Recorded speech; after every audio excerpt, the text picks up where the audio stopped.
Hi everyone, Pastor Donna Loudon here with Heaven to Earth Ministries, and I'm glad that you're able to join us today. I wanted to share with you my shirt that I designed, our logo, Heaven to Earth Ministries. This is the logo that I designed for us, and we are in the middle of getting everything copyrighted right now. I also designed some other t-shirts, and I wanted to share those designs with you. We do have a Christian gift store that we've opened up online, and all the proceeds from that store, of course, go to promoting the ministry. So I'm going to put a link in the description so that you can look at some of the t-shirts I designed. I'm also putting some prayer books, prayer journals, sermon note journals, gratitude journals, and some just plain Christian notebooks. So eventually too, I'll be adding some Christian jewelry and just, an all-out Christian gift store. So take it some time and just visit and see what you think. And I'd be happy to hear in the comments what you think of some of the designs that I made. So with that in mind, I want to go on into today's Bible study. I'm going to be talking about the fourth commandment, which is the Sabbath. And that commandment is found in Exodus chapter 20. And it's covered basically in verses 8 through 11. So, there's a lot of differing opinions on the Sabbath. Some say that we should take one day a week as a day of worship and rest. Others say no, that we don't need to do that. Some say the Sabbath was on Saturday. Some say it was on Sunday. There's just so many different views about the Sabbath. And I really am not going to refute or dispute any of those. What I want to talk about really is the principle of the Sabbath. We know when God created the heavens and the earth, there in Genesis chapter 2, in verses 2 and 3, it talked about how he saw everything was good and then rested on the seventh day. Well, what he was doing here was he was setting up a model of rest. Obviously, we know that being God, God Almighty, supreme power of the universe, he didn't need to actually rest. So why did he rest? Well, what he was doing was setting an example for us.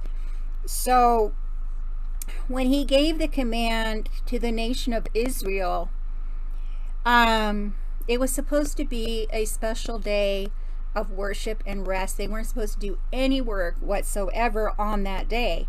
So many wonder, well, is that something we should be doing? And if so, what day should we be doing it on? My thoughts on this is that it's something that should be done every day. And you'll understand that more as I go into more detail as to the principle behind the Sabbath. We live in a totally different world, a totally different culture than the nation of Israel lived in. They didn't have the 5-day work week like we have. Where there are individuals who they may work 5 days, but that could be Tuesday through Saturday, or it could be that they have to work both Saturday and Sunday. The work week and the society we live in is completely different. And certainly we wouldn't want to condemn someone if their work schedule demands that they work on a Saturday and or Sunday, because they're obeying God's command by taking care of their family and supporting their family. So this is why the principle of the Sabbath is really what we need to understand. And then you'll see why I say that the Sabbath should be a daily occurrence. I've also heard people say that we have to go to church on Sunday because that's the Sabbath and we're supposed to go to church on the Sabbath. I think that if we believe that going to church on Sunday is following the principle of the Sabbath, then I think we're missing the entire point of what the Sabbath was and what it represented. So, like I mentioned before, the Israelites they didn't have a scheduled work week like we have. So, today what we want to do is take each day and reflect on the creation mandate, which is what God established when he created the heavens and earth, of resting on the seventh day. We need to reflect on that mandate, which is work, rest. Okay, so I want to share with you 5 ways that you and I today in this society and in our culture can embrace the Sabbath. The first thing I want to mention is we were built to function well when we have adequate rest. So if we are in this world 24/7 and we're constantly working and working and working and working, our system, the way we were created, our systems are not designed to work that way. Okay. Today it's that the world is a 24/7 world. You know, you can go out and drive through a fast food place in the middle of the night.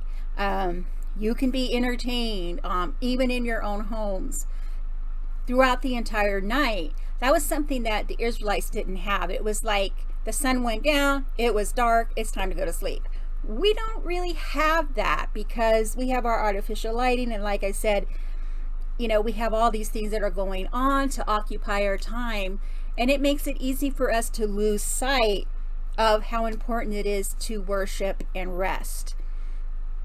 So the fact is, when we do rest properly, we're kinder people, we're more patient, more creative, we're happier. I mean, people usually, when someone's grumpy with him, man, must not have got enough sleep last night, you know, because rest is something our body needs.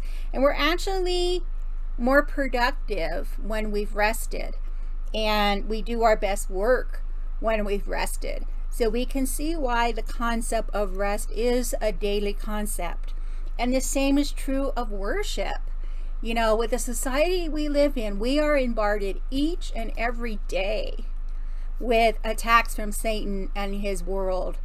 And if we only take time to worship one day a week, it really isn't going to give us the fortitude and the shield that we need to fight this spiritual combat every single day. So worship should be something that is also done daily. So it's not just rest we do daily, but worship should be done daily.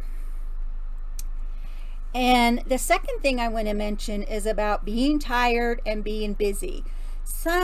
I've seen even in people I know quite well that they wear the tag of busy, busy, busy like a badge of honor. You know, like it's something to really, you know, be proud of, that they're so busy. However, busy is not a badge of honor. If we're refusing to rest, that's actually sinful because we're created to rest. So we need to set limits. If we are burnt out, that doesn't honor God, okay? Basically what it does is it increases our pride, and remember that pride is before a fall. So, you know, don't think that you have to be busy to be a good person, to be a good mother or a good wife or a good employee, that you have to be constantly busy, busy, busy, busy, busy, trying to fill all these shoes. Okay? Third, our schedule is what we make it. Sometimes we might blame others for our schedule. We might say, oh, you know, I have all these kids that I have to take care of, and I have to clean the house, and I have to make dinner, and I still have to go to work and provide, you know, some income for my family. So that's why I'm busy, busy, busy. Well, that's all true and good, but in all honesty, those are excuses for not resting. And if we can remember that we're more productive when we do rest, then we can kind of get past that and have more control over our own schedules.